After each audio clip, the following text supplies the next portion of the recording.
Welcome to this course. And well friends, today we will have our introduction to measurements and metrology as well as on quality control. If you see, measurements is a very important topic, and today measurement has become more complex. Why is it so? Today, what has happened? The parts have started shrinking in size. Say in seconds. Second one, the parts have become more complex in nature. So, if we have to produce a new part or product, the first thing what we have to do is after production, we have to measure and validate whatever we have been thinking in our mind or putting it in our paper hasn't become been manufactured. So measurement is very important topic, and today measurements earlier was thought about measurement to be only in contact type. Today it has gone into non-contact type. That means, so to say that the tool does not touch the workpiece, but still it is able to measure and tell the values to the engineers or to the practicing engineer or for the manufacturer. So measurement has become a very important topic in today's manufacturing scenario. So without measurement, the product efficiency or a product iteration or processed iteration cannot happen. So it is very important. Metrology is a measurement of a science. It is a science of measurement. So here in which we will try to cover some of the most common measurement techniques and science which is involved, and later towards the end of the course we will try to see some of the non-contact type or non-contact type measurement also. So welcome to the course Metrology and Quality Assurance in the unit number 1, Introduction to Metrology. Myself, N.S. Vaksore, Assistant Professor in the Department of Production Engineering, K.K. Wagh Institute of Engineering, Education and Research. So we'll see first of all about the course. So this course belongs to the semester number 5, third year, Metrology and Quality Assurance. Course code is 311081. So teaching scheme is, it consists of the lecture of 3 hours per week and practical 2 sessions per week per batch. It consists of the in-sem examination of 30 marks, that is for the 1 hour, and end-sem examination of 17 marks for 2.5 hours. These two papers are offline papers, and practical examination of the 50 marks, which consist of the laboratory experiment. Okay, so this is all about the teaching and examination scheme. Now what is the prerequisite required for this course? So basic knowledge of engineering drawing, machine drawing, dimensioning and tolerance, various geometrical features. So you in your second year curriculum you already studied the engineering drawing, machine drawing, the different dimensioning and tolerances, various geometrical features. Second, various manufacturing processes and their capabilities, correlation between operating parameters and process responses. Basic knowledge of standard machine tools such as a lathe, drilling machine, milling machine, etc. So you already studied in your second year engineering that subject consists of the machine tool operations, that is MTO, in your second semester of second year. The lathe machine, drilling, various machining operations as well as various machining machines. Basic knowledge of the machine components such as the gear, springs, screw threads, etc. So you already studied this basic knowledge of the machine components in your machine design of machine elements subject in second year of second semester. So your all prerequisites already covered in your previous classes. So what is the course objective? Course objective is nothing but to impart student knowledge of the theoretical and practical aspect of measurement, standard measuring instrument and their construction, working and application.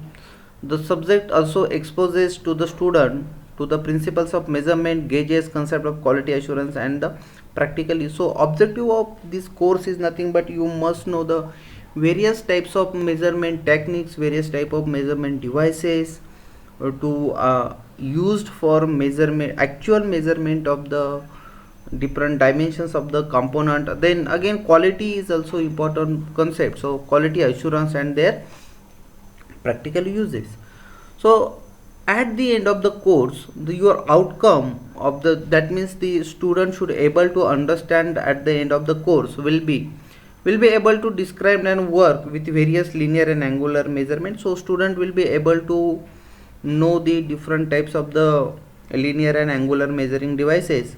It should be able to design limit gauges and work with the special measuring devices for gear, screw thread and surface finish measurement. Student should be able to design some limit gauges and work with measuring. Okay.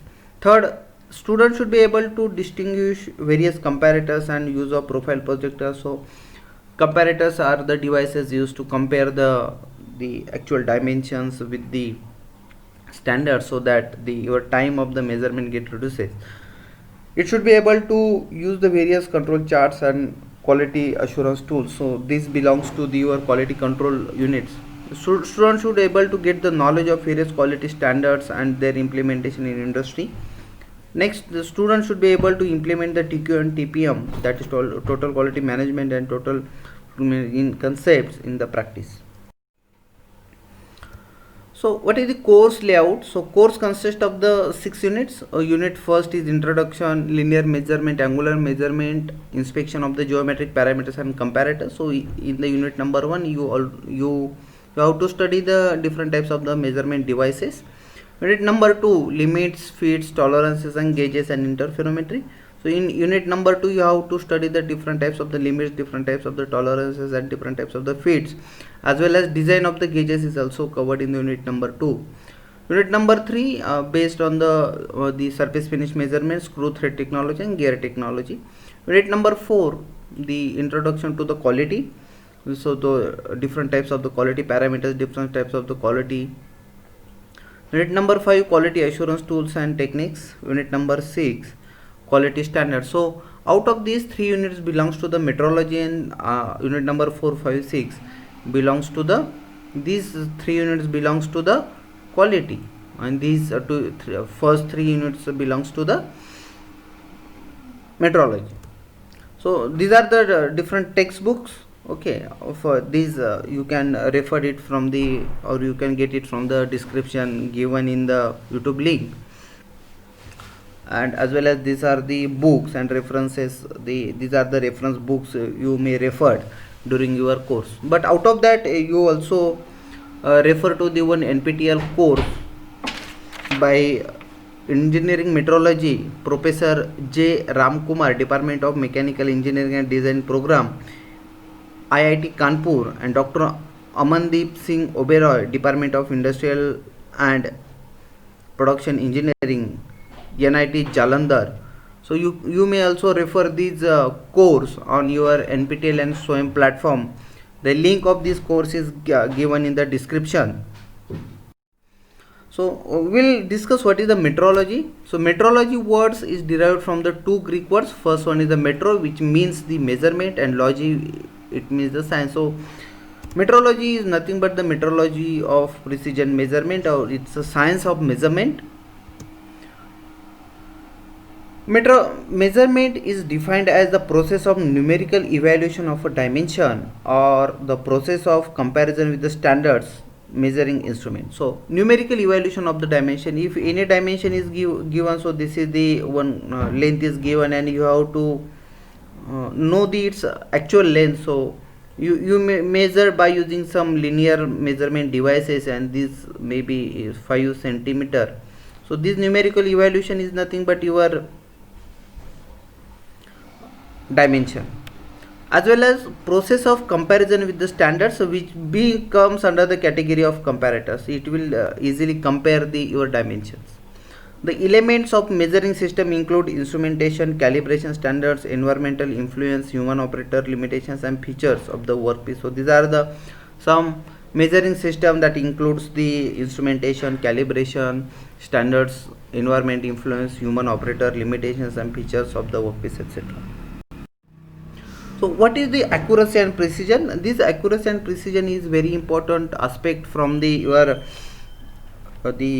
metrology is concerned, or measurement is concerned. So what is the accuracy? So if you see this example, so in the example, if you want to hit the target, so accuracy is nothing but compare the measurement to the true value. If my true value is 5 centimeter, then how many readings come closer to these actual reading? So it let's supposed to be 5.999, so it is very accurate to the 5. But if you see 4 centimeter is not too much accurate as that if you consider with the 4.99. so if you want to hit the target, so if all these are hit at the center of this target, then if you can say that this is the accurate hitting. So now if we see the one example of who is more accurate when measuring a book that has a true length of 17 centimeter. So Sushan has read the 17 centimeter, 16 centimeter, 18 centimeter, 15 centimeter, etc. But Amy read the 15.5 centimeter, 15 centimeter, 15.5 centimeter and 15.3 centimeter. So out of that, let me know which is more accurate, Susan or Amy. So here is the answer. So Sushan is more accurate than the Amy, because if you see the 17 centimeter, Sushan has already measured the 17 centimeter, 16 is close to the 17 centimeter, 18 is close to the 17 centimeter and 15 is not close to the 17 centimeter, but the as compared to the Amy reads all the readings in the 15 the range. What is the precision? So precision is nothing but describes how closely measurements are to each other and how carefully measurements were made. Let's see the example. Which set is more precise? 18.2, 18.4, 18.35, 17.9, 18.3, 18.85.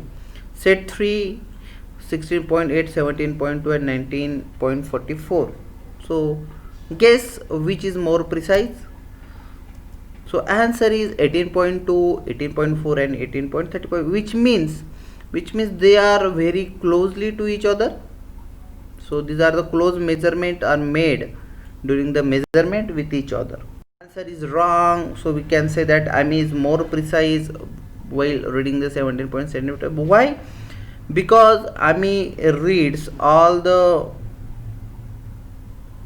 dimensions with the same instrument, with the same environment, and it will get the same reading. So here the Amy is correct, this Susan is not correct. So here precision is the Amy is very precise measurement, but in this case if you can see that it's not accurate but it is the precise.